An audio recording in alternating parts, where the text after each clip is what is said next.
Em nome do NEMATENC, né, que é o Núcleo de Estudos, Materiais e Técnicas Não Convencionais na Construção Civil, é o núcleo da UFLA. Estamos realizando nossa 5ª palestra durante esse tempo de pandemia. E aqueles que se interessarem pelo nosso núcleo, a gente vai estar disponibilizando nossas redes sociais. E no nosso canal no YouTube consta as outras 4 palestras que já tivemos. Essa também será gravada, a gente vai disponibilizar depois. E agora eu passo para a Celina, pode ficar à vontade e muito obrigado mais uma vez. Bom, queria agradecer a Andréia e a vocês de estarem dando essa oportunidade, porque é uma coisa que é muito boa poder compartilhar com as pessoas conhecimento. Meu conhecimento, ele não é nada teórico, ele é muito pelo contrário, completamente prático. Fui aprendendo a fazer, fazendo, né? Eu montei um escritório em 78 e em 2002 eu conheci o bambu, me apaixonei e ninguém me ensinava nada. Eu tentava saber com um, saber com outro, saber com outro e ninguém dizia nada. Falei, eu tinha terra e tinha força e resolvi montar a Biobambu. E com isso eu comecei a aprender fazendo as coisas, quer dizer. E o mais importante que eu vejo hoje são passos que a gente tem que seguir e que hoje em dia, que o bambu está crescendo violentamente, as pessoas estão fazendo muita produção, mas muitos sem a menor base, entendeu? Então eu vou passar aqui uns slides, poderia ficar um ano inteiro passando, falando sobre várias coisas, mas eu acho que são básicos para as pessoas aprenderem, entendeu? Alguma coisa para quando se fala de construção com bambu. Então, a nossa palestra é Práticas e Projetos em Bambu. E aí eu vou dizer para vocês como é que começa, assim, a vida de bambu, entendeu? Ela, em 1847, foi feita a Torre Eiffel. Em 1890, a rainha Wilhelmina resolveu fazer uma Torre Eiffel lá na Indonésia, entendeu? Toda feita de bambu. Obviamente que com o tempo não durou, mas mostrou. Então dá para você ver os homenzinhos e ver a altura dela ali. E a primeira ideia que vem à nossa mente é essa cerca de bambu e que a gente tem que tirar ela da concepção das pessoas, né? Porque quando pensa em bambu, pensa sempre no cerquinho da horta. Espera aí que...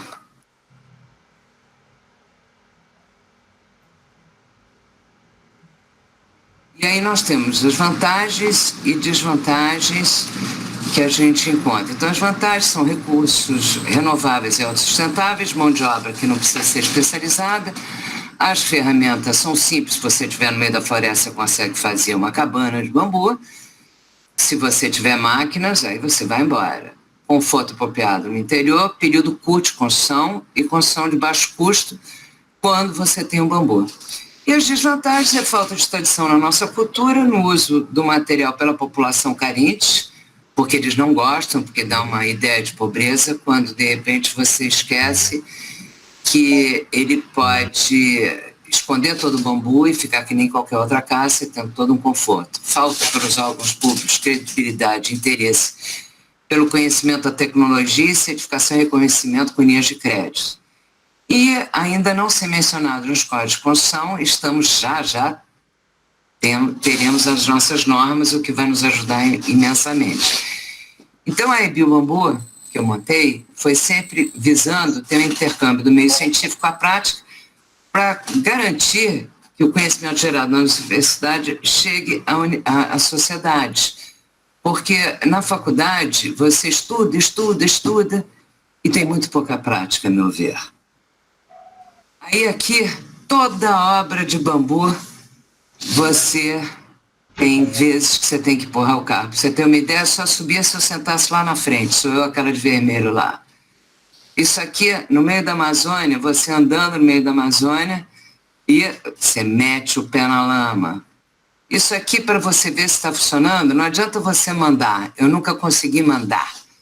Eu sempre vou lá para ver como é que está. Aqui você vai para o meio do Acre para ver as coisas todas. Você tem que entrar no barco para ver como estão os bambus. E aqui é o escritório que é divinamente gostoso quando é no meio do mato. Aqui, para você ver depois de uma volta no meio da floresta, o estado que você fica. Mas enfim, e esse é um homem que eu morro de saudade, que é o Oscar Hidalgo, que foi um dos maiores incentivadores, assim, para que eu fizesse as coisas, sempre apavorado, porque ele achava que aqui ia cair tudo. Aí ele diz assim, eu vou botar... depois aí eu conto mais para frente. Mas, enfim, tem as recomendações técnicas dadas para construções com bambu. A gente tem que ter segurança, funcionalidade, economia, juntando com a estética. E nós temos que preservar contra insetos, fungos, incêndios, sol e chuva, terremotos e vento. Vento, vento. E uma coisa que é importantíssima as pessoas saberem, que é a idade do bambu, que a gente só pode usar de 3 a 5 anos. Então, os bambus que estão, a moita, ela nasce, os bambus mais velhos ficam concentrados no meio. A moita vai crescendo e os bambus novos vão ficando para fora. Quando vocês veem aquele lindo de morrer pelo lado de fora, cheio de folha colado, esse é bebê e é o mais lindo. E sua obra vai cair se você usar ele. E a diferença entre diâmetros, em geral, quando você seleciona, o ideal é ser de 1 centímetro do pé para a ponta. E está sempre você tratar ele, né? Antes de iniciar a construção, que não vou falar hoje, porque é um tema único. E aqui uma outra coisa que você tem que fazer é selecionar os bambus. Isso aqui foi numa obra que nós fizemos lá em São Paulo.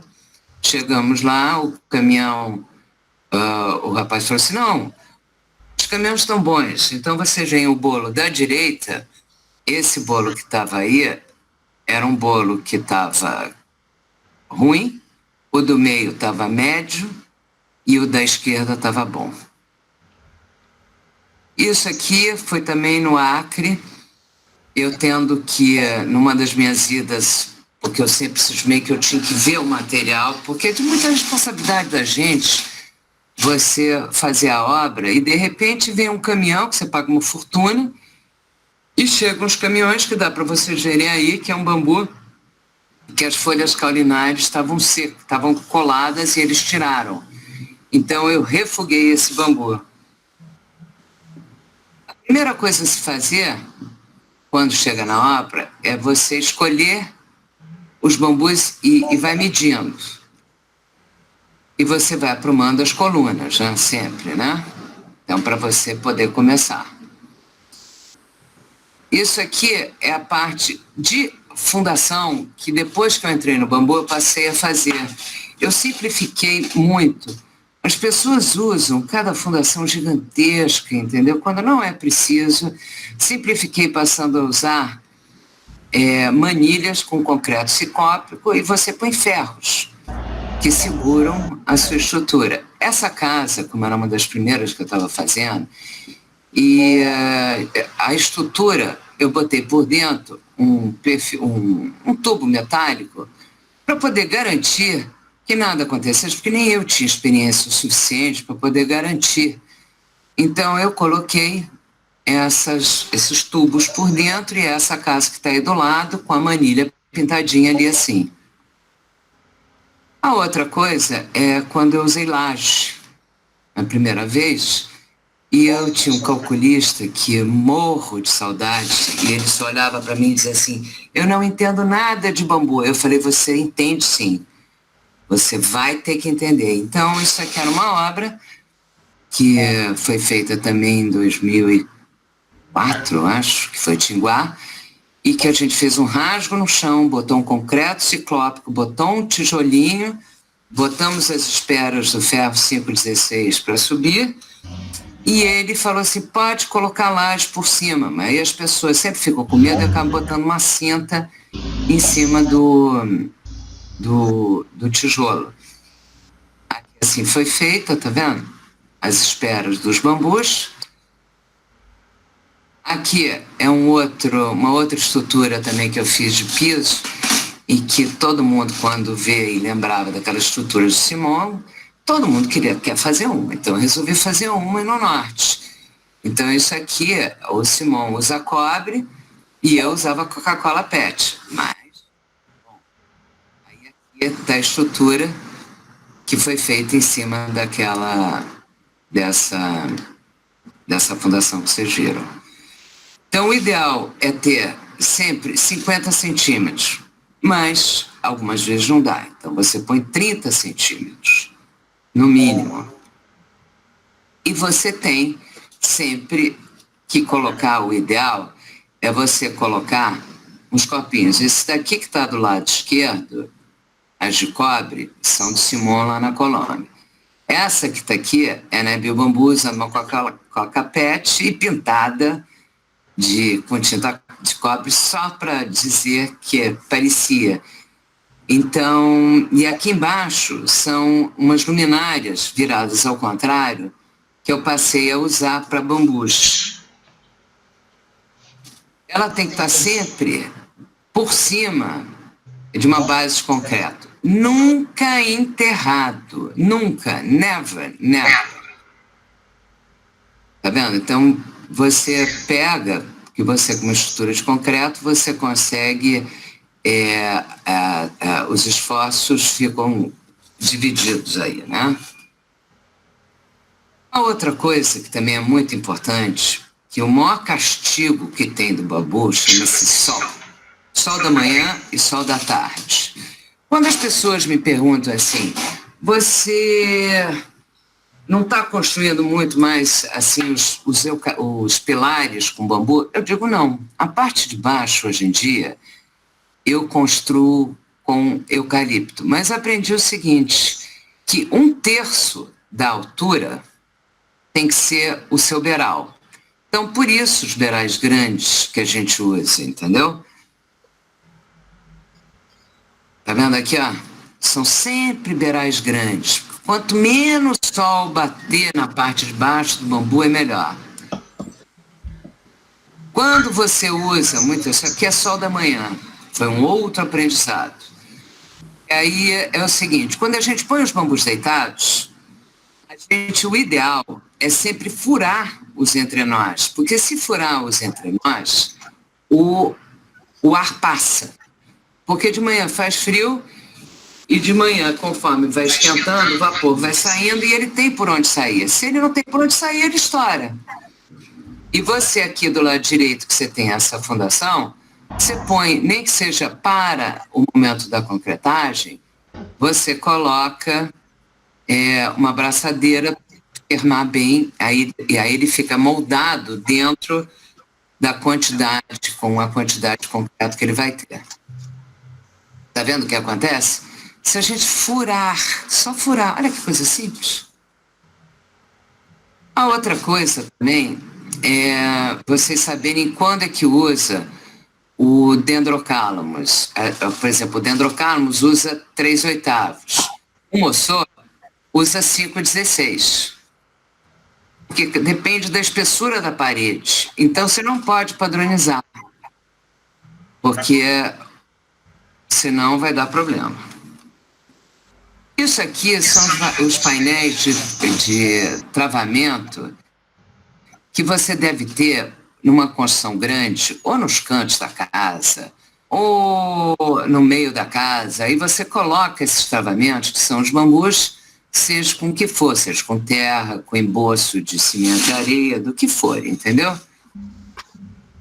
Aqui são as outras conexões.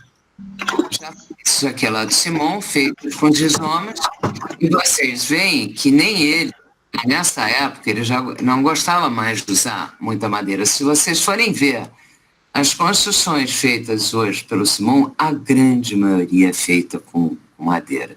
Demorei para entender isso. E hoje em dia, prefiro não usar. A não ser que o cliente saiba, tenha consciência disso e queira ficar passando osmocola e manutenção sempre. Olha aqui, ó. Então, vamos lá. Esse aqui foi o primeiro projeto que eu fiz, que foi em 2002, e que eu tive o privilégio de ser chamada, e que, no fundo, eram 11 metros de diâmetro. E o cliente me perguntou, você sabe fazer? Eu falei, como ninguém. Arquiteto nunca diz que não, né? Falei, como ninguém, mas não tinha ideia, mas sempre gostei de fazer os desenhos direito, mostrar, ver o que era, o que não era. Quando a gente levantou tudo, nós fizemos a maquete, que é imprescindível para você fazer, quando vocês fazem qualquer obra, faça sempre uma maquete, entendeu? Porque você já sente na maquete tudo que vai acontecer depois. Com este corte que está aqui, você faz toda aquela obra que vocês viram. Vocês tiram no 3D as medidas e transportam para o 2D, para um corte do 2D, a maneira que vocês vão fazer, entendeu? Então, por exemplo, essa peça que está aqui, entendeu? Você já tem a medida dela. Todas essas daqui, porque você tem a planta baixa, você tem tudo, e você daqui você confere as medidas, né? Isso daqui é do jeito que ela ficou. E uma outra lição que eu também tive aí foi que quando vocês colocarem forro, e forro assim natural, coloquem e passem imediatamente assim algum produto, porque ele, se tiver com tudo aberto, ele fica verde.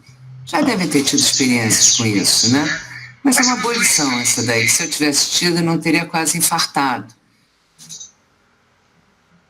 Aqui é do jeito que ficou. E o Oscar dizia para mim assim, eu poria 2 pêndulos. E eu era tão metida que eu falei assim, eu vou pôr um pêndulo, e botei um pêndulo. E assim foi construindo. Isso daqui é uma estrutura de uma garagem de máquinas que eu fiz. E assim que vai para a obra um desenho, isso aqui é você olhando de baixo, e aqui vai como vai para as pessoas que estão na obra, para eles poderem identificar.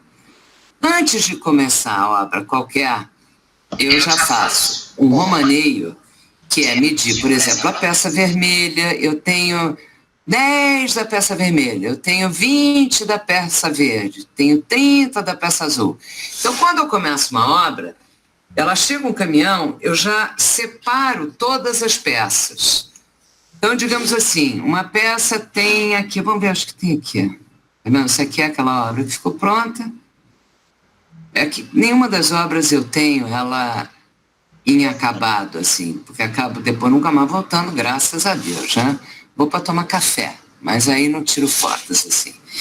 Então, aqui é para vocês terem uma ideia. Então, por exemplo, a TA1, que é uma dessas que está aí, entendeu? Pode ser a da tesoura principal, ela tem 2,19 metros. Eu vou precisar de 8 peças.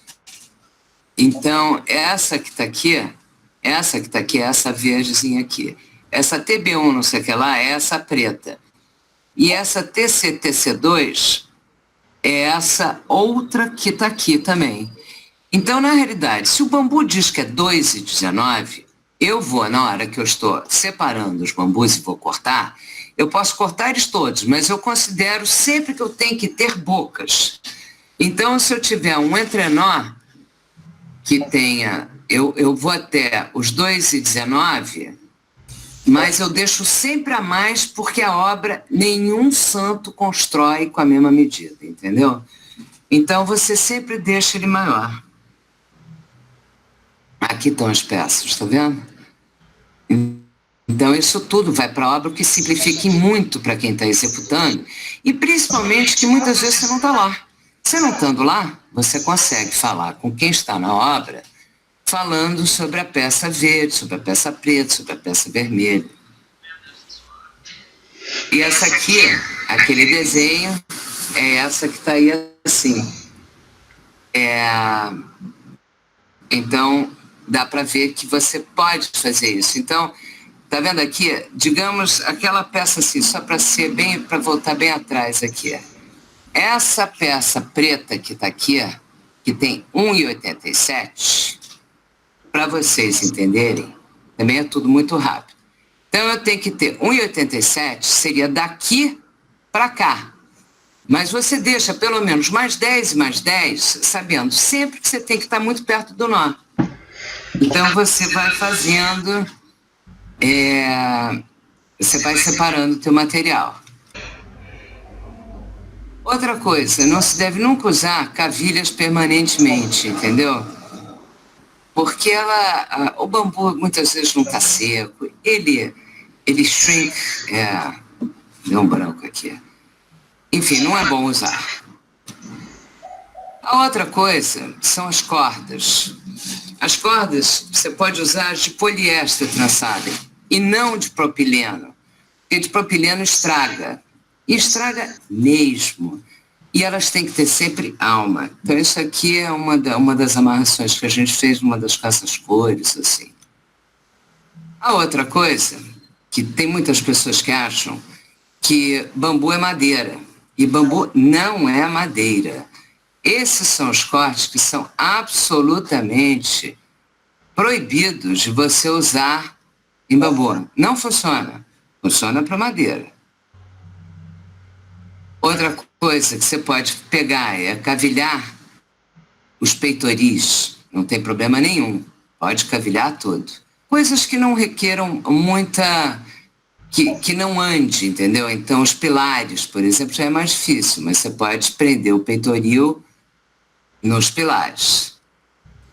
Um outro aprendizado, isso aí quando a gente fez escolinha, era, se você não tem um tostão e tá duro, você compra o cozinete, compra aquela barra redonda, não encruada, e você consegue fazer os ganchos. E tem as barras roscadas, que hoje em dia a gente usa mais. Tem que ter os bambus, aonde tiver o furo, tem que ser de 1 polegada no máximo, do tamanho de uma garrafa PET. Outro dia eu vi uma foto que o cara fez de um tamanho que devia ter uns 6 centímetros para botar concreto. Ele está estourando o bambu, entendeu? Então não deve, tem que ser no mínimo. No máximo com 1 polegada. Põe uma tampinha de garrafa PET. Eu mostro depois até para quem quiser, mando até uma maquininha que a gente faz. Isso aqui eu tive problema com os ventos uma época, e esse aqui era o ferro não encruado, que fica super bem, e nós resolvemos fazer com isso. Quando vocês comprarem as barras roscadas, se vocês forem na esquina, só tem essas chinesas, que eu não tenho nada contra os chineses, tá? Mas as barras roscadas deles são uma meleca porque elas quebram e não conseguem curvar para fazer o gancho, entendeu? Então tem que ser uma de ferro, bem feita. Tem até um fornecedor em São Paulo, para quem quiser depois eu passo. E outra coisa, uma grande lição também que eu tive depois de sofrer na escola, que foram pessoas nos ensinar como fazer o telhado, só que eles tinham experiência com madeira. Bambu não se prega, só se aparafusa, entendeu? Na escola, quando a gente precisava de um lado, ele levantava de outro. Ainda bem que essas coisas só aconteceram comigo, mas quem pagou fui eu, mais ninguém, né?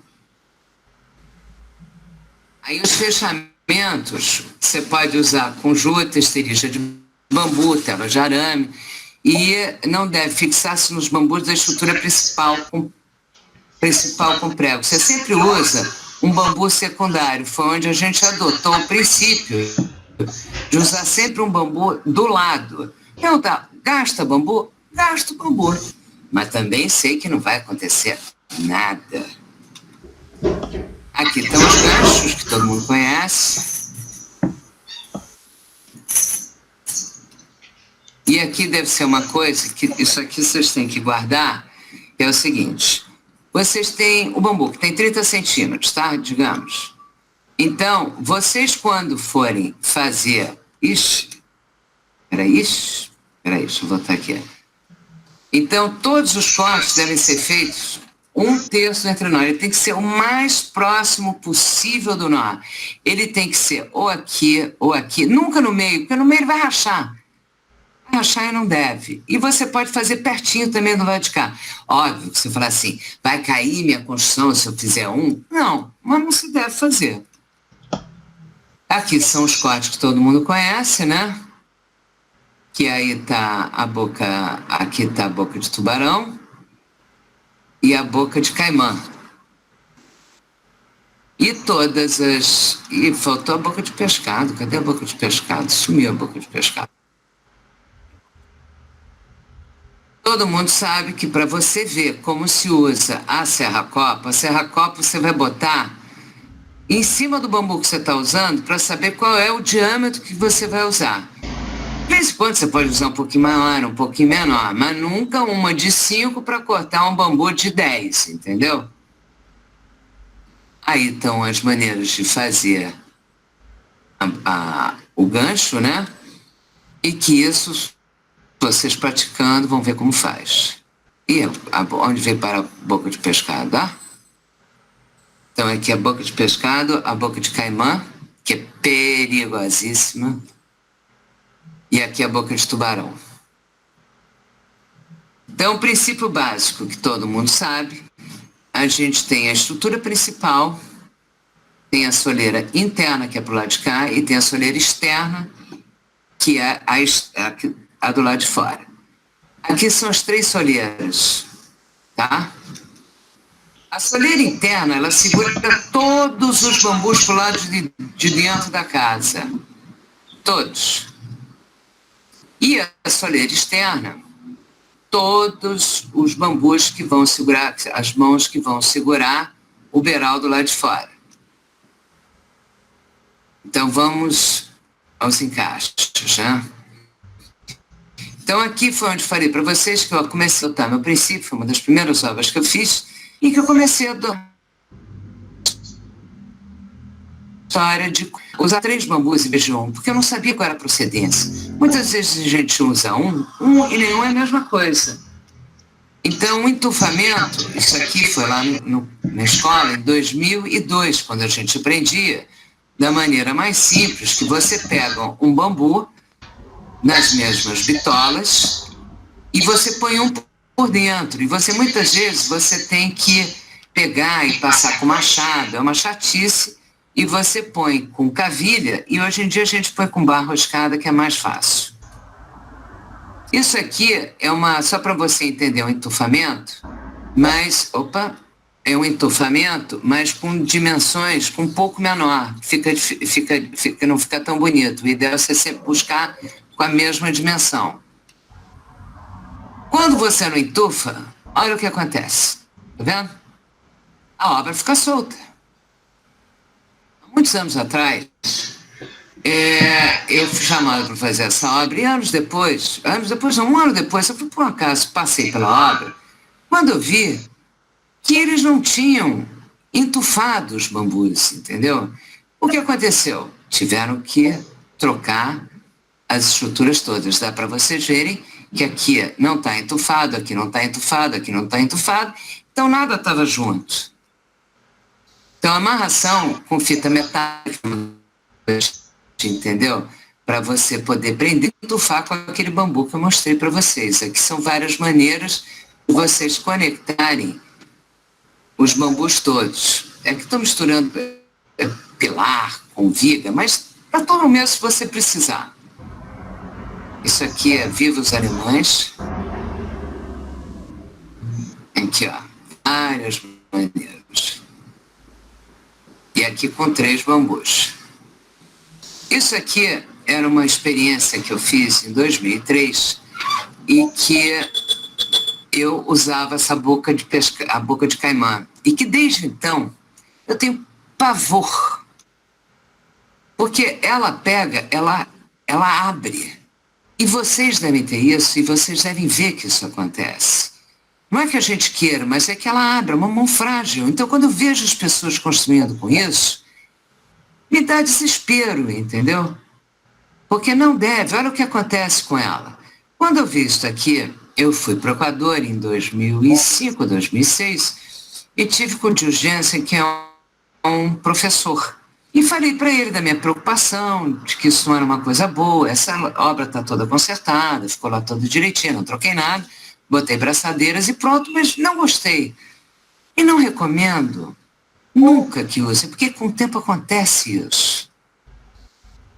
Olha aqui, ó, tá vendo? Essa daqui tá, foi feita lá na escolinha.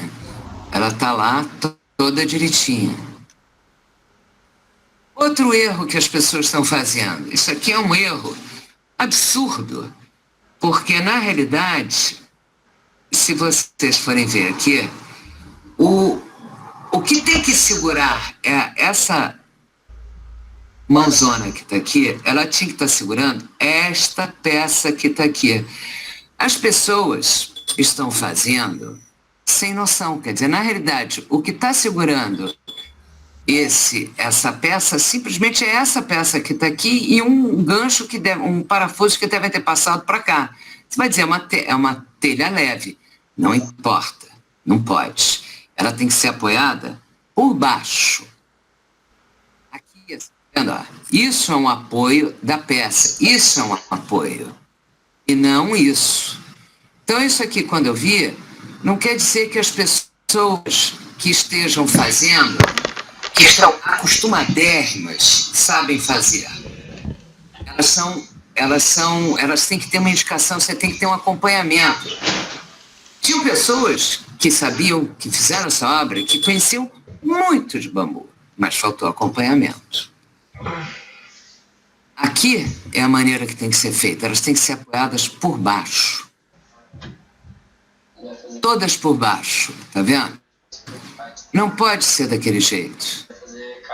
Aqui foi um outro erro encontrado, feio. Esse bambu que está aqui, que é o que apoia o nosso telhado, ele está simplesmente segurando, tá vendo essa peça que está aqui, que é aqui, está fazendo a mesma função que essa que está aqui, né? Ela está simplesmente segurando essa peça desse telhado que está aqui. O que aconteceu é o seguinte, se por acaso bater um ventão, ela vai fazer uma estrutura, vai toda para lá, vai quebrar essa peça, ela vai levantar e vai quebrar. É simples, as coisas têm que estar todas conectadas. Bambu é tudo conexão. Essa peça que está aqui, ela tinha que estar que nem essas que estão aqui, elas têm que estar todas amarradas, é todo um conjunto. Não é uma coisa separada, entendeu?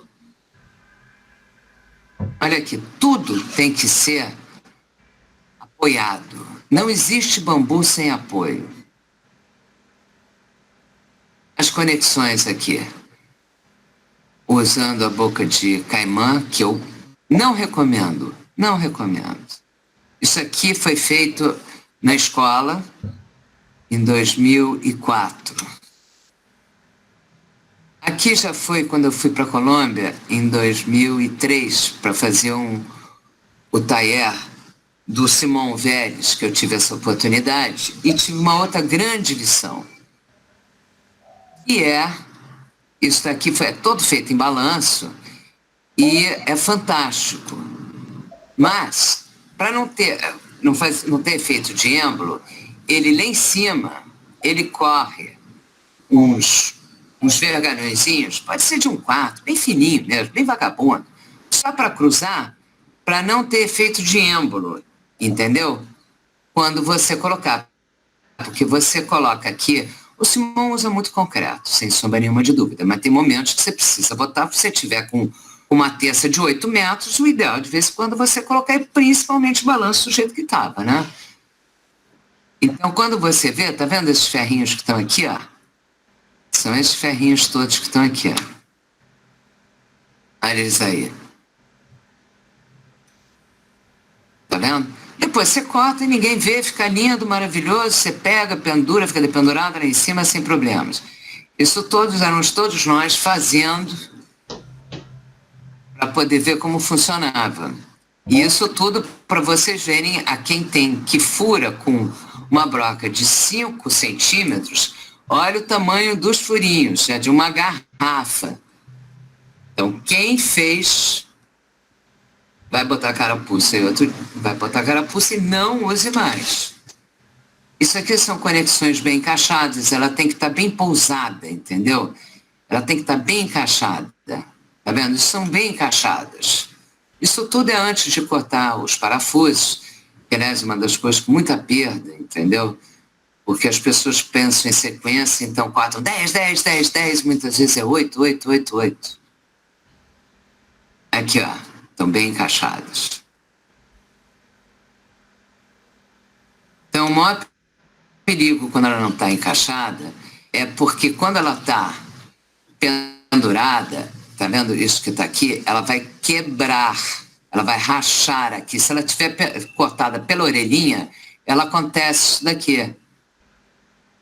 Então ela tem que estar bem sentada. Acho que eu estou falando muito, mas enfim, muita informação e depois vocês perguntam se quiserem. Então é o errado com a deformação e o correto, né? Aqui, tá vendo as maneiras que são feitas hoje em dia? Está tudo bem. Isso que está aqui, ela está pendurada. Ela tinha que estar estruturada para segurar. Isso aqui é uma peça bem encaixada. Ainda na obra bem sujinha, depois ela fica linda. Olha só, que bonito. Isso é do Simão.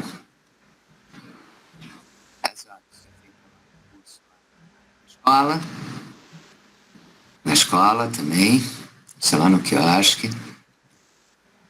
Isso aqui, aí eu fui tentando experimentar, fazer todas as coisas, porque a arquitetura tradicional não te permite você usar a generosidade do bambu, o espaço que ele cria. Então eu queria ver como funcionava uma treliça espacial, e aí fui fazendo. Isso aqui foi uma outra discussão que eu tive com o meu calculista, porque ele queria, de todas as formas, manter essas peças que estão aqui. E eu adoro linha alta. Então, consegui, depois de estar neste estado aqui, convencer o meu calculista que eu queria as linhas altas. E assim foi feito. Ficou lá, tá bonitinha e tal. Aqui é na escola. Isso aqui, eu não sei se vocês sabem, mas o Thomas Chipanday, ele fazia móveis. E na arquitetura, não há nenhum arquiteto, não há ninguém que não dê uma olhada em outras coisas. E aí eu me apaixonei por essa obra aí que tinha ganho lá no Vietnã, acho que é do... Qual é o nome dele? Eu esqueci o nome do vietnamita, que é maravilhoso. E aí eu chamo essa arquitetura de Chupandeiro, porque todos veem referência antes de começar qualquer obra.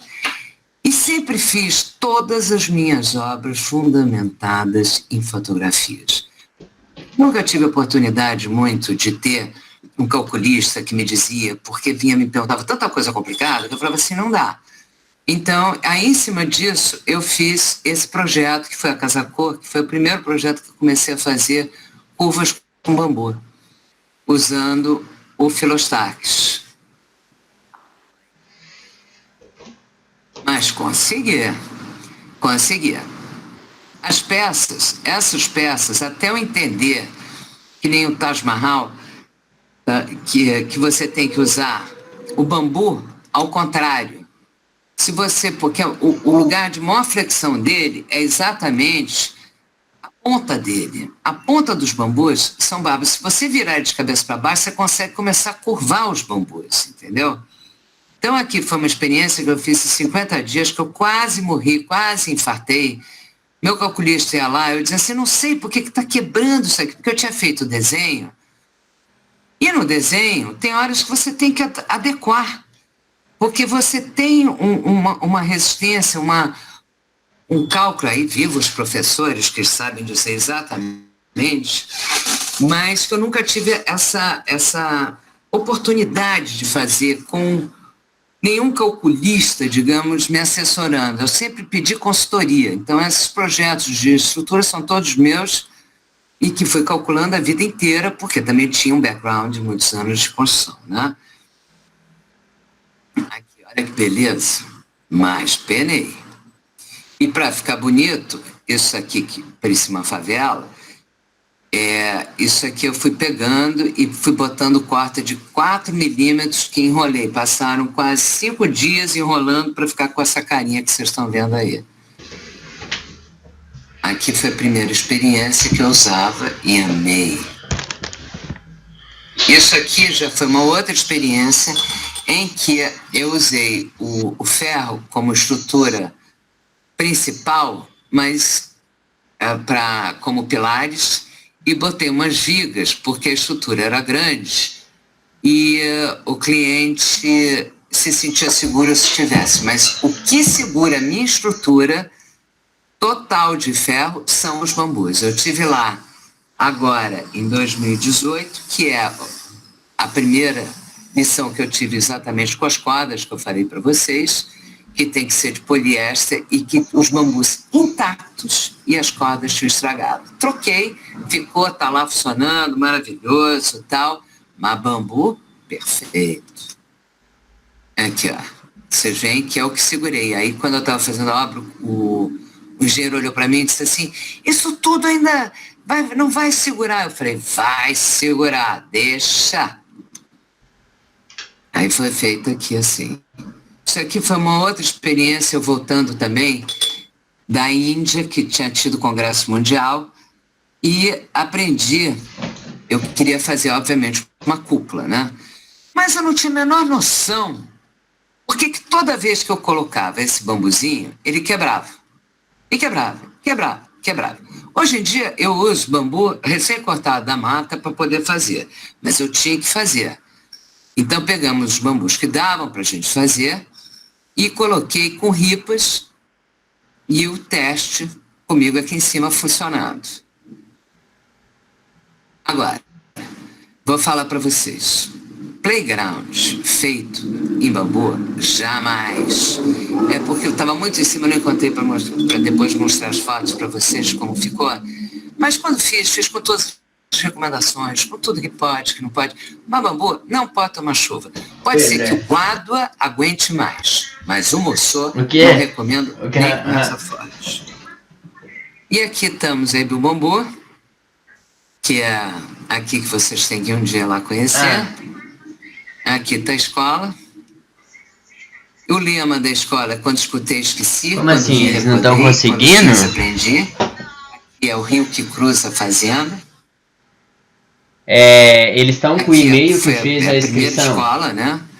De construção com bambu, e que estamos lá, já tem 18 anos. Precisa verificar isso, André. Eles precisam estar com o e-mail. É um lugar muito gostoso. Não, isso aqui teve Oscar dando aula nos ensinando os paraboloides. Talvez já tenham até preenchido. Aqui a gente fazendo vigas, e aí descobri por que ferro era mais fácil. Foi uma outra lição gigante, que você pode fazer isso, mas os bambus têm que estar verdes, recém-colhidos. A gente brigava com os bambus, mas conseguimos fazer. Tá bom. Existem, então, lá até hoje. Beleza, tá bom. Nós fizemos pré-moldados, para as pessoas como funciona, foi feito o refeitório. Tá. É exatamente isso que vocês veem. Ixi. Beleza, então. Eu vou fazer aqui. É aquela viga que vocês viram, né? Como é que ficou. Isso aí depois tive que recapear. Aqui são as tecnologias diferentes que você pode fazer em uma mesma parede. Barrarec, que está aqui, que é o mais usado, talvez. Você tem com as ripas de um lado, com as ripas viradas para o outro lado, e outra com cobre, que você só enfia barro por dentro. Aqui temos as coisas de propagação, que você tem várias maneiras de fazer. Isso aqui é um curso de 10 dias na escola. Isso foi em 2010. A gente começou com ela assim. Não eram muitos, mas conseguimos fazer isso. Esses alunos eram muito bons. Aqui, ó. Isso aqui foi um outro curso já brincando com os bambus finos, com os filostáquios. Essa aqui é uma obra que está em construção hoje no Bambu, que ela vai misturar as diferentes tecnologias de terra, de super adobe, em pau a pique, tem os bambus arqueados, a estrutura é de ripa, e é a casa da minha filha, que é minha mãe, incentivadora e parceirona desde 2009, e ela vai perpetuar meu trabalho, que comecei em 2002. E ela tem vantagem que ainda toca floresta e terra como ninguém. Pedrão. E aqui está uma das obras que tive muito prazer de fazer, que foi Feira do Empreendedor em 2000. Até o Vitor 2005, Massal lá que deu a palestra. 2.200 metros quadrados, feitos em 21 dias, eu andava de cronômetro. E eram estruturas gigantes, e que a paraboloide ela foi colocada com comum que as estruturas eram levantadas, que nesses pilares que vocês estão vendo, eram levantados por mais de 50 ou 60. Aqui são a paraboloide que foi feita, que vocês estão vendo ali, as estruturas feitas, deu muito gosto. Aqui para você ver, ficou o quê? 7 dias e depois foi desmontado. Mas tenho certeza que entrou bambu no coração dos acrianos. Obrigado, Sebrae Acre. E obrigada, Ademar, meu grande companheiro da selva naquela época, em 2005. Aqui está Citinel, que foi feito todo com ripa, que é meu grande encanto hoje em dia. E nós fizemos 2.300 metros quadrados. Fizemos em, acho que 50 dias. E levamos o maior calote do mundo, maior calote pela empresa que nos contratou, a nós e a todos, mas deu um prazer enorme de fazer. E obrigado aos garotos todos que nos ajudaram.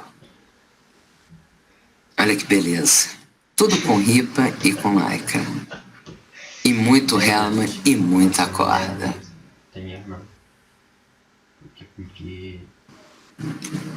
Aqui assim, aí tem outras obras aqui que vou mostrar rapidamente, porque são muitas já.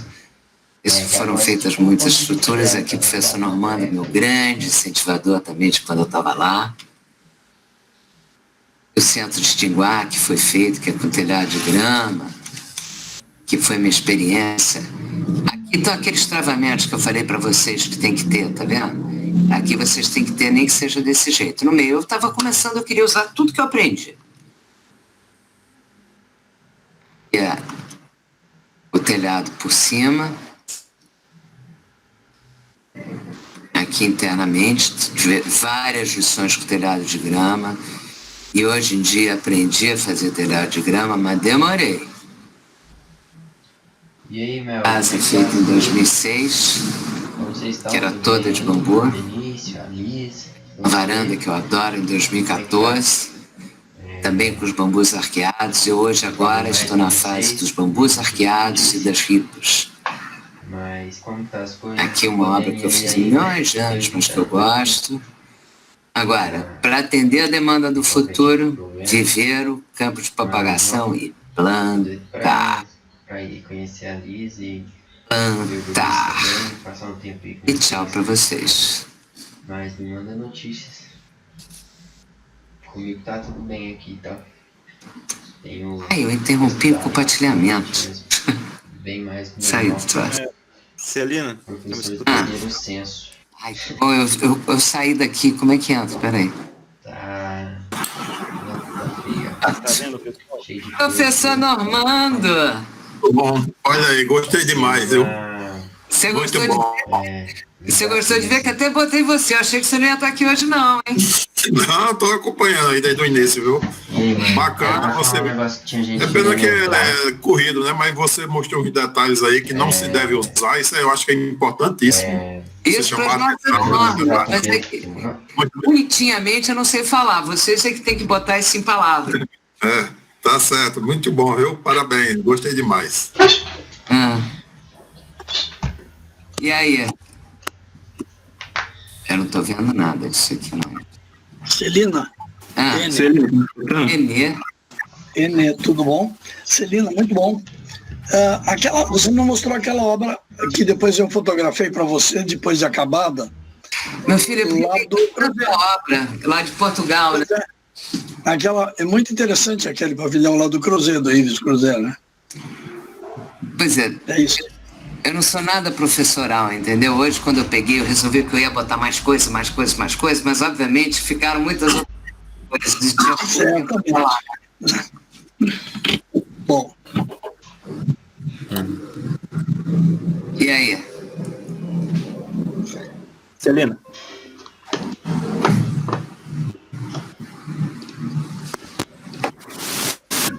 Posso fazer uma pergunta, Nivaldo?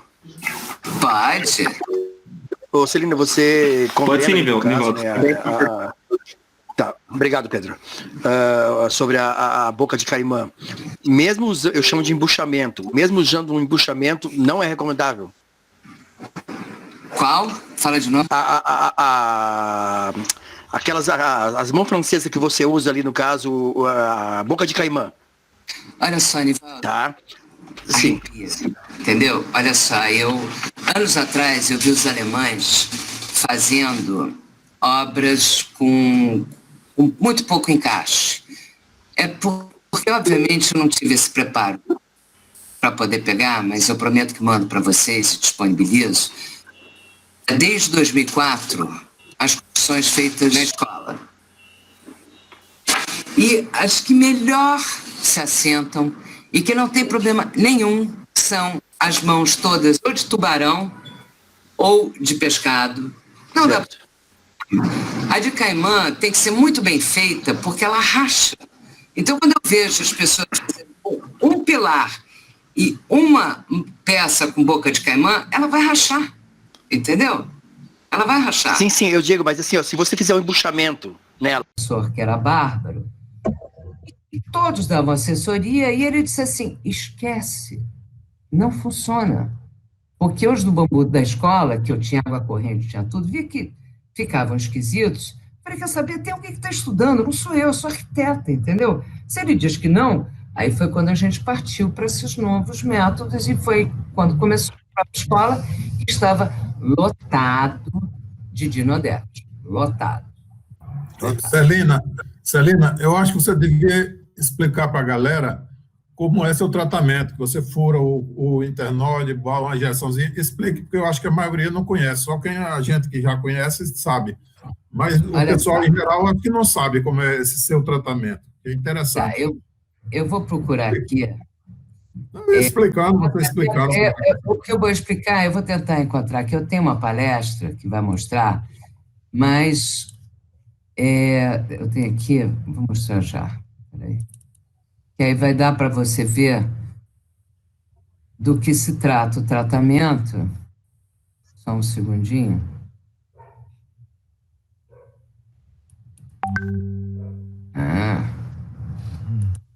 Vamos ver aqui. Esse aqui, as palestras estão mais atrasadas do que eu, entendeu? Mas dá para ver. Bom dia, eu tô tão feliz que eu acho que eu consegui uns alunos agora na minha vida. Vou estar que nem você, viu, Normando? Cheio de professor que nem a Andréia, cheio de alunos ajudando. Vou nem acreditar. Fazer a casa ali da Camila e eles vão dar a maior força. Chega numa hora que você precisa de uma base, né? Então, vamos lá. Eu vou mostrar aqui para vocês. Vocês têm paciência de ver isso aqui? É uma palestra, essa aqui é rápida. Tá vendo ou não? Ainda não. Ainda não? Eu tenho que compartilhar? Isso, daquele mesma forma. E apresentar agora. Ai, meu Deus, agora é que o bicho pega. Aonde que tá esse negócio aqui, Raimundo? Se arrumar o cursor embaixo, vai aparecer uma barra branca. Cursor, então deixa eu diminuir aqui. O cursor. Agora os três pontinhos ali. Olha, tá pneu, mas é que eu tô... Lá no apresentar agora, na chamada. Olha... Mandou, tá vendo aqui? Sim. Peraí, eu não tô... Eu não sei nem onde eu tô. Volta onde está aparecendo a gente. Eu vou fechar tudo. Meet. Ah, aqui, pronto, lá. Então vamos lá. Esse negócio de tecnologia, né? Apareceu alguma coisa, não? Não, tá vendo vocês? Não. Apresentar agora. Passa o cursor embaixo, vai aparecer a barra branca. Aí no canto direito, vai aparecer apresentar agora. A tela inteira ou uma janela? Uma tela inteira, vai. Espera aí que eu vou mudar aqui. Ah, não, não vai dar certo. Espera aí. Coloca uma janela que vai aparecer a apresentação. Tá.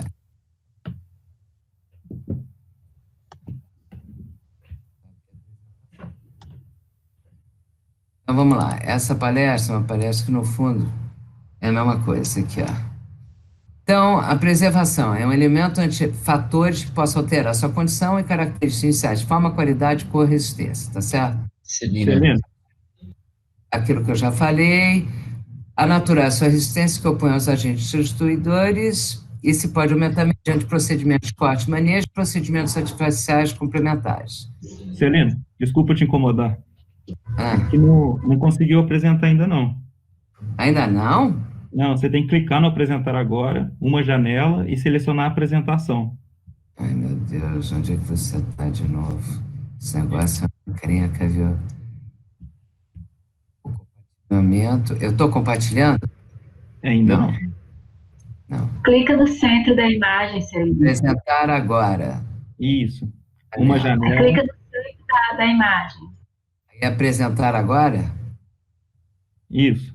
Tá? Isso. Tá indo alguma coisa? Vocês estão vendo a tela de vocês? Não. Clica em uma janela e seleciona a apresentação.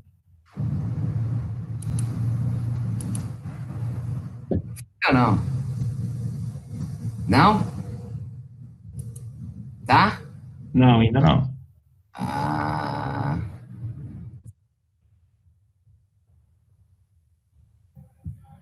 Explique falando. Ele tá aqui. Compartilhar. Agora vai. Foi? Agora foi. Aí, Celina, valeu! Beleza. Peraí. Mas eu estava falando, ela pode ser química. Peraí, deixa eu tirar esse treco daqui. Ela pode ser química, que é para alteração, e física para proteção de projeto, né? Agora nada anda aqui, peraí. Então, se for... Aí você tem química, os insetos xilóficos só por química, fungos, química e física, incêndio, química e física, sol, física, chuva, física, sismo, física e usos tempo, né? Então, recomendações técnicas, a química tem por objeto alterar a composição de material tomando o não pertencível aos organismos destruidores e apto ao seu desenvolvimento. Ela pode ser passiva ou ativa. E eu acredito em todas essas coisas, entendeu? Porque eu dou um mix. Então, o corte na fase lunar, curado ou secado, avermelhado no guadual. Segundo, isso aqui vem do Jorge Moran, que dizia que só tinha 25% de garantia. Enfim, eu sempre acreditei. Tem outros que diziam o seguinte: se você vai cortar 5 bambus, dá para você fazer, pode pegar uma pedrinha, botar ele na moita, ou você pega, põe ele na moita e põe ele dentro de um tanque. Aí dá para você fazer. Aí, quando eu fui pro norte, pro Acre fazer o trabalho, eu cheguei lá, eu tinha 2.000 bambus para cortar, e os caras olharam para minha cara e disseram assim: e esse negócio da mingote não funciona não, aqui só funciona com corte com a água sentada. Eu demorei uma noite inteira para poder entender o que era esse diabo dessa lua sentada. Mas era o seguinte: quando você vê a lua no céu, ela está navegando. Quando ela está atrás do horizonte, ela está sentada. Quando você não vê a lua no céu, se ela está atrás do horizonte, eles cortam as madeiras. E assim é cortado a vida inteira no norte. Eles usam isso para tudo, entendeu? Acho que aqui não vai. Aí eu mostro um filmezinho depois. Então, a primeira coisa a fazer, chegou o bambu, você coloca ele numa sombra total para ele secando. Isso aqui foi no Acre, que eles colocaram, e o ideal era botar alguma pedra, alguma coisa embaixo, para que a umidade não suba. Mas funcionou super bem aí, deixa sempre na sombra. Aqui você coloca eles sempre em sombra, e o certo é ir rodando. Você tem que encontrar um santo que rode todos os dias o bambu se ele ficar no sol, porque senão ele racha mesmo se você não fizer. Então, você tem ele por boucherie, por injeção e compressão. Então, o boucherie dá 50%. Por injeção, ele que é sem pressão, né, ele dá em frio, em calor ou em ambos, dá 90%. E compressão, que é autoclave, 95%. Aqui são soluções que a gente pode usar por imersão ou fervida. Isso, dou aula, falo as coisas todas. A Sunny System, ela trabalha com isso há 35 anos, e quem foi que me deu todo o meu norte na minha vida até hoje. Então, já está 18 anos, então está aqui, ó. O octaborato de sódio tetraidratado, ele em defeito de tratamento pode realizar, qualquer pessoa pode realizar o tratamento por não exigir equipamento complicado e caro. Não é necessário deslocar o bambu para as empresas que dispõem do autoclave, fazendo o custo ser mais baixo. Os produtos empregados são de baixa toxicidade, dessa forma não existem restrições no emprego em ambientes fechados. Nunca a formulação do octaborato é tóxica quanto CCA. Devemos ressaltar que nos tratamentos preventivos não se faz necessária a adição de outros componentes ao octaborato, que por si só já garante uma ação residual a longo prazo. Há muitos anos atrás, o Simon fez um curso com a Valéria Chirato, sei lá, na Itália, e ele não apareceu. Quem foi para lá era o Walter Liss. Chegou no momento que eles estavam desesperados e que eu passei durante 6 meses assessorando a eles como fazer todo o tratamento por injeção, entendeu? E aí, quando vejo, se vocês forem ver, o Walter Liss está falando, tem um YouTube dele, ele falando desse tratamento por injeção, mas que, na realidade, foi quando eu fiquei muito chateada com ela, porque ela botou ele no ar e não sequer mencionou o nosso trabalho, entendeu? Que nós passamos 6 meses, isso tudo porque ele ia dar um curso, ou sei lá o que ia acontecer, enfim, essas coisas de que não pode partilhar, sabe, o conhecimento. Os professores, acho que o mundo teria crescido mais se um professor tivesse dúvida de uma faculdade, perguntasse para o outro da outra faculdade, mas ninguém pergunta nada. Mas, enfim, então é isso. A ação do octaborato é ação residual intensa, age por injeção dos insetos, baixa toxicidade. As pessoas não têm cheiro, são inorgânicas, não sofrem decomposição pela ação do tempo, atua como inseticida de ação residual prolongada e pode ser soluável, não deve ser exposto ao relento sem uma camada protetora. Isso aqui pode ser feito por imersão, mas ele, para mim, sai muito caro. Eu ia fazer no Acre, vi que era muito mais caro, acabamos fazendo por injeção mesmo. E octaborato não é boro nem bórax, tá? E eu desde sempre falo que é o não utilizar nas lavouras, pelo pouco teor de octaborato. É o máximo que eu sei dizer sobre isso. Então, hoje em dia, eu uso o octaborato e a cipemetrina. A cipemetrina lá é por ação de choque, baixa toxicidade, que se decompõe com o passar do tempo, não afetando assim o meio ambiente. E o DDVP é uma ação desalojante, sua ação é de choque, serve para desalojar os insetos, fazendo entrar em contato com inseticida de ação residual. E isso daí, esse tratamento que ele faz, ele usa para cupim há 30 anos também. Antigamente tinha outros, era o Dusman, que era uma coisa mais fácil, aquele daí era química pesada mesmo, que era o que o Dom Gabriel usava antigamente nos bambus que o Simon tratava por imersão lá. Então, uma solução, você pode usar isso aqui, dependendo do bambu, entendeu? Você pode usar 150 gramas de octaborato, 20 de ml de cipemetrina e 10 ml de DDVP. Aí você põe dessa maneira que está aí assim. Mas aí eu vou mostrar para vocês de que maneira faz. Então, você fura o bambu nunca na mesma direção, porque se ele vier na mesma direção, as fibras são verticais, ele vai rachar o bambu. Então, tem que furar um de um lado, um de outro, um de um lado, um de outro. Isso aqui é feito, isso foi no Equador. Você imagina um brasileiro no norte usando essa roupa. Acho que isso aí foi para tirar foto, né? Mas, enfim, esse seria o equipamento que é o necessário para você fazer, usando máscaras e luvas. Obviamente, tem uma falha no meio como funciona. Então, aqui você vai com uma pessoa furando o entrenó e o outro botando o remédio. Porque eu tive que tirar, porque eu acho que o outro estava sem máscara, estava assim. É a máscara aí, ó. Tá vendo aí, ó? Então, vem um na frente, cortando e o outro injetando. E hoje em dia tem esse equipamento de 16 litros que já tem um dosador, que é super legal. Então, você já põe a dosagem toda do produto, mas isso só dá para trabalhar embaixo na terra. No telhado, nem pensar, porque ele é muito pesado. Mas funciona perfeitamente bem. E esse daí foi o bambu da escola, sendo feito na escola. Aqui, ó. Não é uma coisa complicada. E você faz super rápido isso. Eu acho que ele está meio repetido. Isso aí eu amei quando o Ricardo Nunes, ele foi fazer uma construção lá, e ele desenvolveu isso daí com seringa, entendeu? De dar vacina em boi.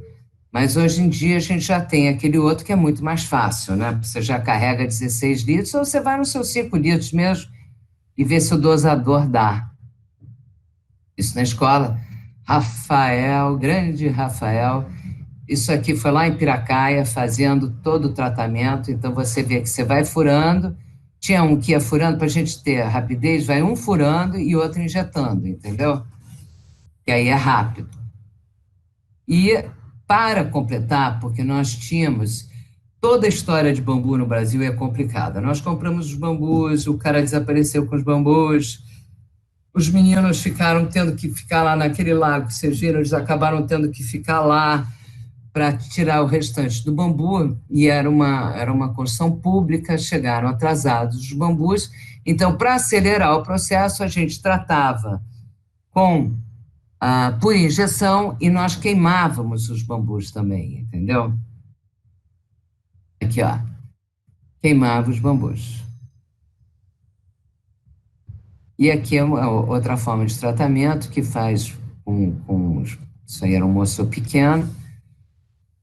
Aí você tem que chacoalhar bem o bambu para que ele entre bem nos entrenós. Hoje em dia tem uma injeção que ela é uma seringa, que ela se chama chafariz, que é muito boa. Eu não sei se eu botei a foto aqui. Não botei a foto. Fico devendo. E aqui é o Boucherie, que é muito bom, mas para quem faz pouco, para quem faz muito, é complicado. É porque para mim, sempre quando chega um caminhão de bambu, para eu fazer isso, até Então, começar a obra, demora usando muito, banco digital, entendeu? né? A gente só baixa a planilha Aqui, do Excel, faz o caixa 2 certinho Isso daqui, e já manda a conta o eu me dinheiro pra lembro nossa do conta, né? Rubão, no Então não Armando, mudou muita coisa, não. e que ele dizia assim, nem morto eu uso mais Mentira, esse mano. Pô, Boucherie. tá bem pegado, Essa hein, viado? parte que Mas estava acho que de todo aqui, mundo, tá, né? Os professores tão passando essa trabalho pra mangueira arrebentar, mano. Tá soltava maluco. facilmente e Os caras arrebentava. não tão Ela tendo dó, não. funciona E, muito tipo, bem. Isso aqui é passa octaborato, uma para semana e vocês você verem pensa que vai aqui. Isso descansar aqui um foi no pouco, bosta Equador. nenhuma. Foi uma Aí os maneira caras já que mandam põe uma as varas caralhada com de 6 texto pra metros. fazer, Para pra mim, alguém ler, que vende para mim vara de redação. 3 metros, isso não Nossa, tá um existe. inferno, Para mim mano. tem que ser vara Como grande. tá o seu aí? Com O 7 seu metros e pra 80, porque finalizar 8 tudo, né? metros é Pra o que formar? cabe, é o tamanho do caminhão. Você usa, eu considero um bambu até 4,5 metros, e as pontas eu uso como tesouras. Todos os que seguram, eu uso todas as pontas de bambu. Por isso, foi muito difícil eu fazer obra até em Portugal, porque chegou um container com 6 metros. Era tudo na mesma bitola. É tão complicado. Aqui, ó. Boucherie, né? E aqui o nosso querido Edson fazendo Boucherie na escola. mostrando de que maneira funciona, entendeu? E que aí, quando você põe, isso aí a gente botou anilina só para fazer teste, para mostrar como funcionava. E aqui são os tratamentos por imersão, aqui o tratamento por imersão, eu falei para vocês, isso aqui era na escola mostrando como é que fazia. Aí isso aqui também no meio da aula, como não é um método que eu uso, eu aprendi que nós temos que homogeneizar, quem gosta de usar sulfato de cobre, entendeu? Então você tem que pegar e fazer toda uma homogeneização antes. Aqui, quando vocês furam os diafragmas, que nada impede, você pode dar um furinho, pega um vergalhão e dá um furinho, que faz muito bem também, entendeu? Se você for, para quando você for usar por imersão, ou quando você for fazer aqueles bambus deitados, que eu falei para vocês de construção, para não rachar, vocês pegam o vergalhão e fazem isso, que não vai rachar a construção. Isso aqui, de uma maneira arcaicamente falando, para fazer o banho de imersão, isso era na Colômbia, de uma maneira bem arcaica, mas funciona. Aqui, agora, se você quiser, você pode botar a sua piscina. Se você for, assim, fissurado, você põe a sua piscina e você pode fazer seu tanque por imersão. E aqui também, do cozimento, que é uma outra coisa que, a vocês que estão escutando e estão começando, bambu cozido não pode usar externamente. Se você usar bambu cozido externamente, ele vai rachar inteiro. Sim, eu tenho experiência disso, usei uma única vez, e que aí eu cheguei para o cliente e falei, você me desculpe, mas ele me vendeu como se fosse bambu forneado. A única maneira que funciona externamente, sem problema algum, é o furados entre nós, dos filostaques, e queimados. Aqui está seu Abraão, que vive do bambu há 40 anos, e ele queima todos os bambus para mim, para o Mário, para uma série de pessoas, e ele vive disso e dessa maneira arcaica que vocês estão vendo aqui. Tem filmezinho, tem tudo. E aqui tá quando era feito por imersão, lá na Colômbia, que era feito com Dushman, com tudo, que foi quando eu aprendi, mas vi que eu falei, pô, eu tenho que montar uma geringonça dessa toda, ia ser tão complicado, entendeu? Embora você pegue, mas olha o peso disso aqui, e você aproveita.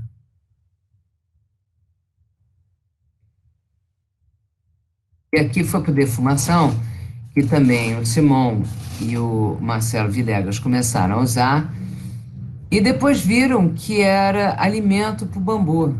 Tanto é que esse pavilhão de Verriata foi todo com bambu por imersão e depois teve que ser todo retratado. É ele aqui. E você pode fazer por defumação também. Da maneira que vocês fazem, tem gente que faz com furo assim, quando vai botar para fazer o tratamento por defumação.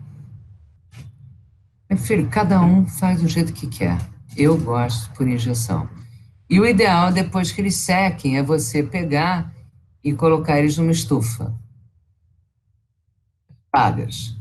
São os dinoderos. Vocês vão para ver a escala que está aqui, um dinoderos. Aqui tem esse Rhinastus ternicones, que é essa praga que anda pelo bambu, que eu tenho vontade de matar. Esse daí eu não tenho a menor ideia quem seja, ainda não foi apresentado a ele, entendeu? Eu não sei o nome dele. Isso aqui eu também nunca soube exatamente o que era.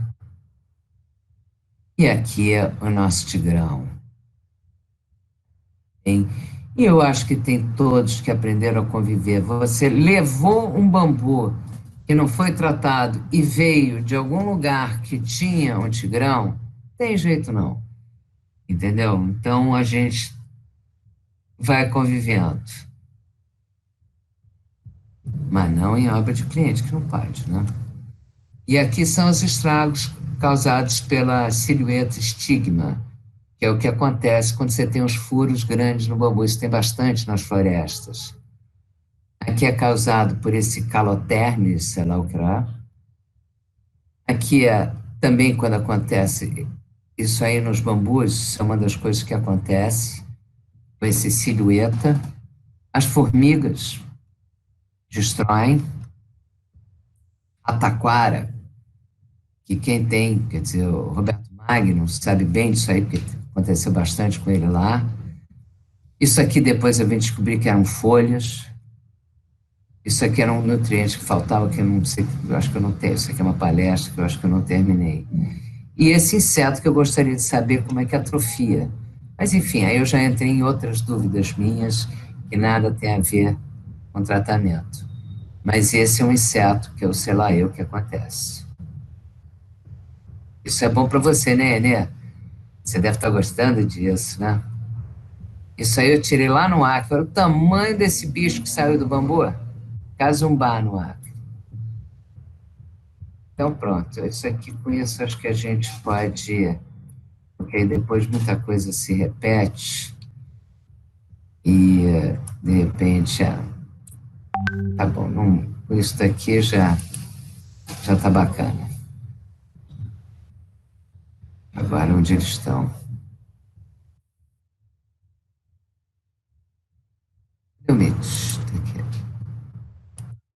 E aí, pronto?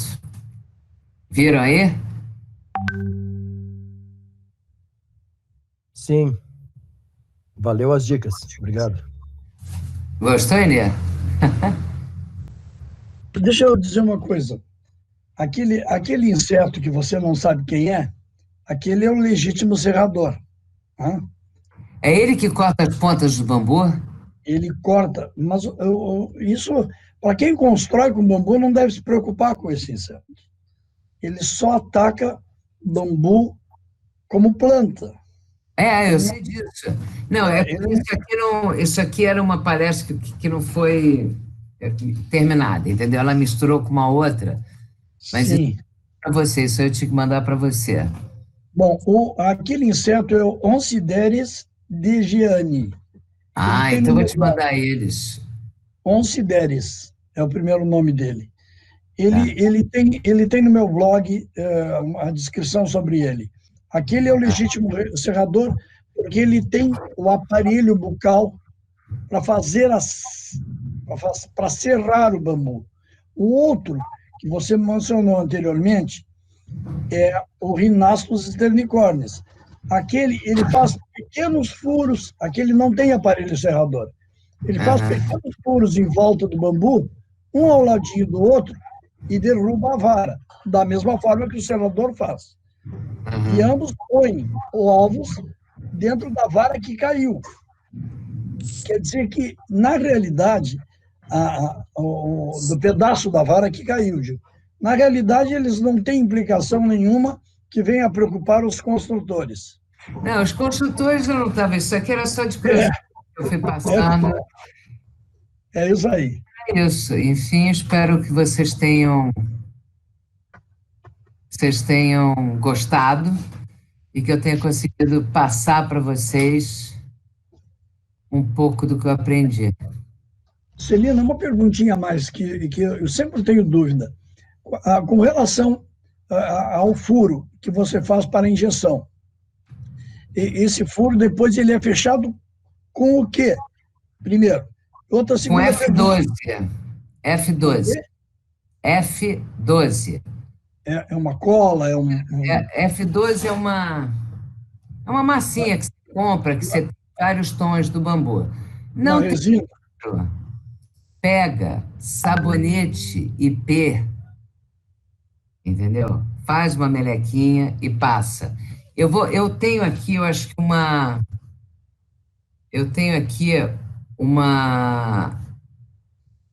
essa seringa pulverizadora, se você esperar um minuto, ou depois eu mando para vocês. Eu tenho que só pegar ali, que aí vocês vão ver ela aqui assim, entendeu? E uma segunda pergunta. Raimundo, você procura naquele armário daí dos remédios? Por favor, dos remédios. Uma segunda pergunta aqui, Celina, seria a quantidade da injeção. Porque se vai injetar para encher completamente o emprenó, É uma quantidade imensa. Então, que quantidade é preconizada para encher o entrenó de um Asper, por exemplo, que é uma coisa imensa, né? O entrenó de um guado o Asper, o que eu faço, quer dizer, o que eu mais tenho experiência com moçô e tive com guado que a gente usou lá em Pardinho, eu posso passar para vocês a fórmula de cada um, entendeu? E para o Dendrocarus, meu filho, você passa e reza, porque eu, hoje em dia, Dendrocarus é um bambu complicado de trabalhar. Eu trabalhei pouco, não gosto, porque ele tem muito amido, entendeu? Mas é controlável. É controlável. O bambu lá da escola foi controlado, mas eu não gosto dele. Tá, com relação à quantidade, então, que volume você aconselha que seja aplicado? Quantos ml? Você acha que eu sei de cor isso daí, assim, eu tenho que olhar. Não acho. Posso mandar para todos, entendeu? Tá bom. Posso mandar, mas eu passei aqui na palestra o basicão que eu uso, entendeu? Eu passei aqui...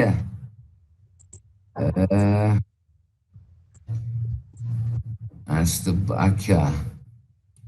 100 gramas de octaborato, 150 gramas de octaborato, 20 de cipermetrina e 10 de DDVP. Não. Perdão. Do que você perguntou? O volume que é aplicado pela injeção. Em que volume? 10 ml. 70 ml, 80 ml. Isso aí eu estava no meio de uma palestra, quando de repente você dá para mim. Se você usa bombinha... Sim.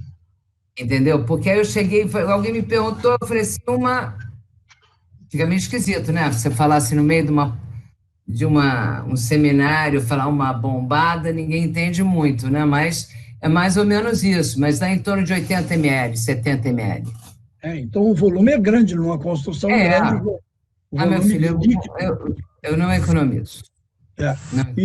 E outra pergunta mais, que aí eu vou deixar para os outros perguntarem também, é com relação ao bambusa oldame. Tem alguma experiência, tem alguma informação? Gostaria de citar alguma coisa? O que tu tens para nós? Aqui lá. O cabelo fica em pé. É o que temos aqui no sul, é bambusa oldame. Agora, então tem que pegar, vamos fazer então um tratamento por injeção, vamos fazer uma formulação para dar. Por um acaso, que santo de casa não faz milagre. Então, na escola, minha filha resolveu cortar uns oldames, porque a gente está com os oldames lindos, e botou em cima, sem tratar. Eu quero morrer. Não, ela não tratou. Tudo bem, não tratou. Mas, de qualquer maneira, eu acho que tem que ser controlado, tem que fazer o teste. Eu, agora que vou ficar lá esse tempo, que vai estar chegando todos os produtos mesmo, eu vou fazer e vou deixar fazendo uma experiência com o Odame, o Maquinói, o Chung. Maquinói é maravilhoso de usar, maravilhoso. Enfim, é isso aí. O que mais? Alguém tem mais alguma dúvida? Tá cheio de pergunta aí. Menina, para onde a gente vê? Aonde vê? Nós vamos parar só meia-noite. Mas você está perdida com a gente. Ou acharam? Aonde vê isso? O Pedro vai coordenar. Pedro, tem mais perguntas aí, não tem? Oi, André. Tem sim. Vou ler aqui para você, Celina. Só um minuto.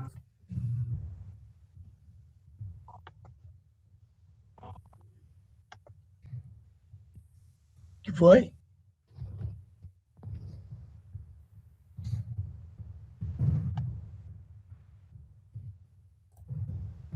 Pessoal, caso alguém queira abrir o microfone para falar também, pode ficar à vontade. Só um minutinho que eu vou.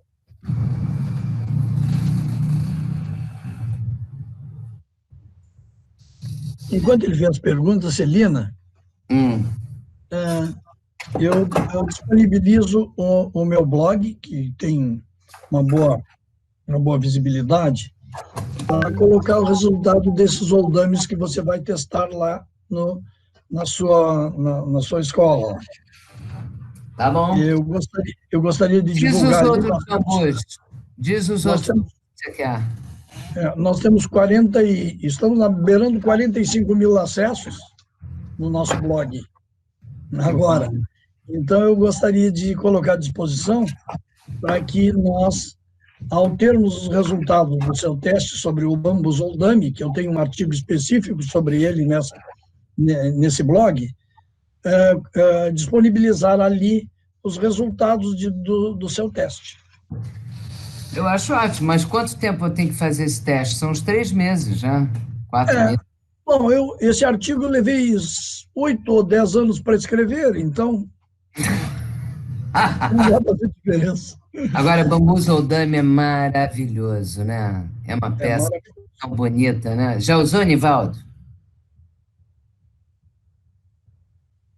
Não tive oportunidade, até eu preciso assim, ó, a nossa plantação, o Eren sabe disso, nós temos pouquíssima plantação. O que tem mais aqui no caso é o Asper e o Moçô. Né? Então não consigo usar, porque não tem para construção aqui. Tem assim, mas o Eren tem... O Moçô cresceu bem aí? Não, eu não tenho plantação, Celina, eu compro de terceiros. Mas tá indo bem aqui numa região nossa perto de Passo Fundo, tá indo bem. Ai, que bom. Nós temos 3 regiões aqui que plantam oldame e todos eles atingem em torno de 100 milímetros. É uma boa... bastante... 10 centímetros, é bom. Mas então, só que se eu precisar hoje de uma construção de 50 metros quadrados, não tem bambu para isso, né? Sim, não temos quantidade de plantação. Vai demorar uns anos ainda, né? É aquilo que a gente sempre fala aqui, né? Tem que plantar. Tem uma ordem, né? Você sempre diz aí nas tuas palestras, plantar, plantar, plantar. E eu sempre digo nas minhas, comprar mudas, comprar mudas, comprar mudas. Né? Sem mudas, não planta, né? Exatamente. Aqui, e com a permissão de vocês, estão todos convidados para as nossas próximas lives, para a gente cada vez aprender mais sobre bambu. Com tanta gente boa aí na equipe, assistindo, prestigiando o Nematenc. Nós estamos muito felizes com a presença de vocês. Tá. Então, vamos fazer isso aqui ficar... É tão bom, né, a gente poder conversar assim. É melhor do que ficar... Porque dá para conversar, né? Conversar é bom. Então, perfeito. Vamos Celina, às perguntas. Eu vou ler aqui, então. O Dixon Afonso mandou: Mestre Celina, qual a alternativa em substituição à boca caimã? Fazer o berço para receber a boca de pescado? Sim. A gente tem que fazer um estudo sobre essa boca. Então, Normando, seria bom a gente fazer um estudo sobre essa boca, porque eu não confio nela em nada. Todas que eu vi racham. Todas. E, Nivaldo, eu gostaria que você me dissesse o que você... A sua experiência com essa boca, mas eu acho que, Normando, a gente experiência, porque eu vejo nos grupos as pessoas colocando e colocando, você vê que elas seguram estruturas enormes, ela vai... E com um bambu só. Então, ela vai rachar. Então, isso era uma coisa que podia se usar. O que eu tenho usado, no caso, é a presilha junto, né? Que senão, com certeza, ela vai rachar. Mas olha só. Esse estudo, viu? E pode-se pensar isso experimentando, né? Na universidade, exatamente. É um bom tema aí de mestrado, né? Eu acho que é. E tem uma coisa que as pessoas têm que pensar, que é o seguinte. Na Colômbia, o guadua é um bambu completamente diferente de um moçô. E eu diria que é diferente também do asper, entendeu? Então, isso a gente tem que saber exatamente como usar. Porque se faz da maneira errada, ela racha. Então, se é para o Dixon, eu acho que tem que ver, cada situação é uma situação em que você pode dar alternativas. Você pode ter alternativas, mas cada projeto é um projeto. Beleza. Tamara enviou também. Boa noite, Celina. Quanto ao telhado verde em construções com bambu, quais os principais cuidados a serem tomados? E é recomendado esse tipo de telhado em estruturas de bambu? Olha, eu demorei milhões de anos para conseguir me entender com telhado de bambu. Na realidade, eu usava de uma maneira que eu aprendi, mas que, como eu digo, quem sofre muitas vezes fui eu mesma na escola. Porque você tem que botar debaixo. Se você tem dinheiro, compra um bidim maravilhoso e coloca debaixo. Porque você não pode botar lona em cima dos bambus. Porque se você botar a lona em cima dos bambus, se você for friccionando no mesmo lugar, nos entrenós, ele vai furar com o tempo. Então, hoje em dia, eu coloco todas as lonas velhas que tenho, aquelas azuis que tem, e ponho o bidim por cima e coloco a lona e ponho o bidim por cima quando tenho dinheiro. Quando não tenho dinheiro, ponho terra e ponho terra e ponho grama. E quando eu estou fazendo os telhados leves, que como em Mauá eu tenho muita bromélia e muitas até que é proibido, entendeu? Mas a gente tem muita ali, entendeu? Então a gente até cuida dela, já.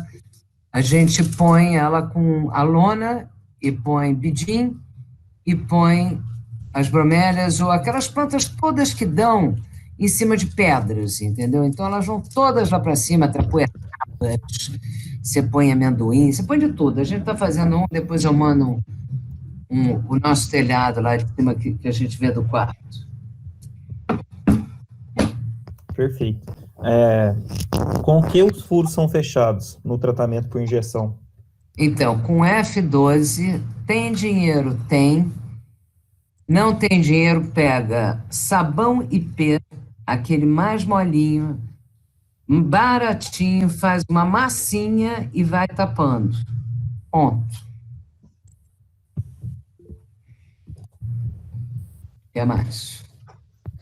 O pessoal aqui está elogiando e parabenizando pela apresentação, né, agradecendo pela grande passagem de conhecimento para todos, foi realmente enriquecedor. E em nome do Nematenc, em todos os presentes aqui, eu agradeço pela sua disponibilidade de tempo, né, foi em cima da hora, sim, a divulgação a gente teve pouco tempo, justamente por isso também eu peço desculpas ao pessoal, se em algum momento a gente teve alguma falha no envio dos convites. Infelizmente, a gente teve um problema hoje que não estava aparecendo aqui para permitir a entrada do pessoal. No começo apareceu e eu permiti normal, mas depois parou e, por conta disso, muita gente não conseguiu participar. Mas vamos estar disponibilizando a apresentação na íntegra no nosso canal no YouTube. Aí a gente vai colocar também os contatos da Celina, para caso o pessoal queira entrar em contato. E, Celina, eu só tenho a te agradecer, muito obrigado mais uma vez. Caso alguém queira fazer mais alguma pergunta, pode ficar à vontade. Se a Celina tiver tempo também, claro. Eu estou aqui para vocês. Tá, Celina, Nivaldo, quero te agradecer as mudinhas de bromélias, tá? Plantei em 2 vasinhos e a semana passada tinha flor, tá? São 5 anos já, né? Obrigado. Que bom, né? Sim, tá. Tava muito bonitas as flores lá, esse dia para trás, estava olhando. Obrigado. Que bom, hein? Agora, uma coisa que tem, quer dizer, disso tudo, que eu acho que nós temos que partir para estudar, todo mundo estuda Dendrocarpus asper, todo mundo estuda todos os bambus que não são nativos. O bambu, na minha opinião, que tem que ser estudado no Brasil, tem que ser a Bambusa odami, que já tem bastante, Bambusa vulgaris e Bambusa tudoides. Porque, em termos de tratamento, é muito difícil. Então, alguém me fala assim, mas eu tenho bambu. Eu digo, minha filha, olha, eu falo assim, não, me dá arrepio. E como eu já falei, eu mesma fiz coisas assim, com Bambusa tudoides, lá na escola, e que aprendi uma grande lição. Se tem dinheiro, faz a obra. Se não tem dinheiro, não faça. Entendeu? Então, Bambusa tudoides e vulgares é desesperador usar, entendeu? Então, nós temos que estudar isso, tá? Então, adorei estar com vocês e muito sucesso nos outros encontros que a gente tiver, tá? Andréia, obrigadíssimo. Pedro, por você estar... Celina, eu quero me desculpar pelo convite de última hora. Muita gente querendo te assistir, tivemos alguns probleminhas aí, mas foi uma palestra fantástica, como todas as outras. É a 5ª palestra do nosso núcleo. Os meninos têm todo o mérito, porque eles que se envolvem, que organizam, o Pedro organiza a turma toda, e a gente quer mesmo, o ideal será vocês na nossa universidade, trabalhando com a gente, mostrando a construção em si com bambu, mostrando dentro da universidade, fazendo protótipos, entendeu? É isso que a gente quer. Sair da teoria e ir para a prática. E mostrar para a população, dentro da universidade, que o bambu é viável, que o bambu é fantástico. E a gente tem tanta gente competente no Brasil, interessante, que pode nos ajudar nisso. É essa parceria que a gente quer fazer, entendeu? Sou muito grata a todos vocês que têm colaborado com a gente, a todos os participantes. Nossa, tem gente do Brasil inteiro participando, curioso, estudantes, professores. Não é isso, professor Normando, querido? Sim, senhora, muito bem. Então, a gente fica muito feliz com a presença de todos vocês e tudo isso está gravado, vai ser um conhecimento que a gente vai jogar para o Brasil inteiro, vai ajudar muita gente, certo? Tá e certo. O melhor de tudo é ter a presença dentro da universidade, nas construções. Isso vai acontecer logo, essa pandemia vai ser resolvida e nós vamos poder nos abraçar e aprender muito mais na prática sobre o bambu. Esse é o meu recado. Agradeço a todos, viu? Maravilha. Tá bom. Valeu. Olha, foi bom ver vocês, hein? Tchau, todo mundo. Isso aí. Enquanto não podemos nos encontrar, vamos nas lives. Vamos embora. Tchau, boa noite. Tchau, muito grata, Celina. Tchau, tchau. Valeu.